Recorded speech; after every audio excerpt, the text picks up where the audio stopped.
Kilig na kilig ang marami dahil perfect match daw ang dalawa. Ngunit mas kakikiligan niyo sila sa kung ano ang nangyaring kaganapan sa mismong birthday ng aktres. Totoo nga bang bagay na bagay si Catherine sa gwapong aktor na ito? Posible na nga bang mabura ang Kathniel sa isipan ng fans kapag nalaman nila kung sino ang kasama niya? Nag-celebrate si Catherine Bernardo ng kanyang 28th birthday nito lamang March 26. Ang kinagulat nga ng Kathniel fans ay batiin siya ng ex-boyfriend na si Daniel eksaktong 12 ng birthday nito. Picture ni Kat na may caption na Happy Birthday to You ang story ni DJ.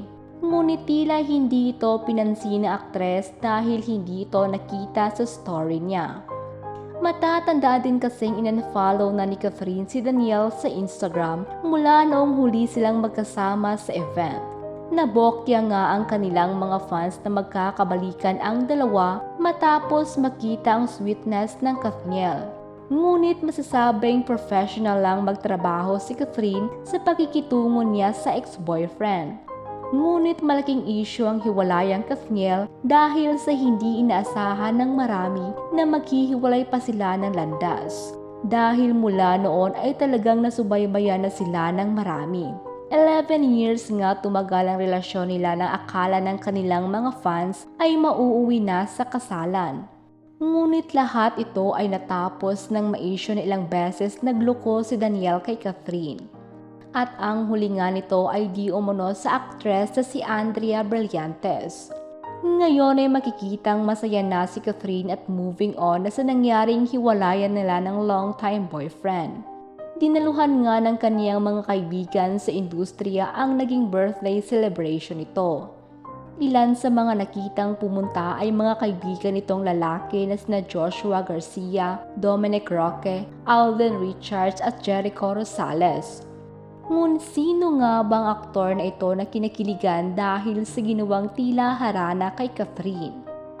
Marami rin ang nagsasabi na malakas ang chemistry ng dalawa noon pa man.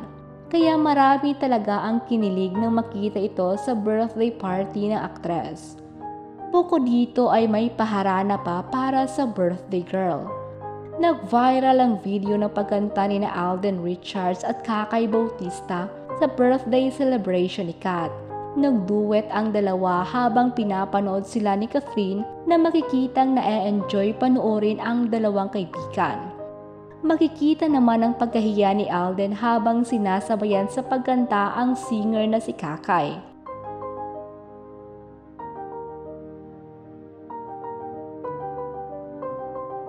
Masasabing first time lang ginawa ni Alden ang kumanta na labas sa kanyang trabaho.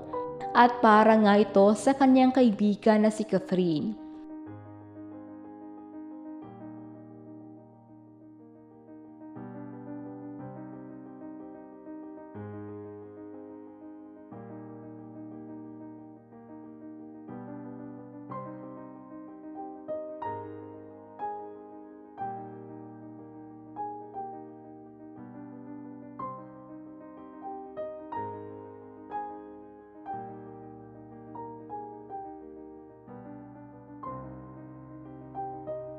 Kinakiligan ng tambalan ng dalawa noon pa sa sikat na pelikulang Hello Love Goodbye, kung saan naging highest grossing Filipino film.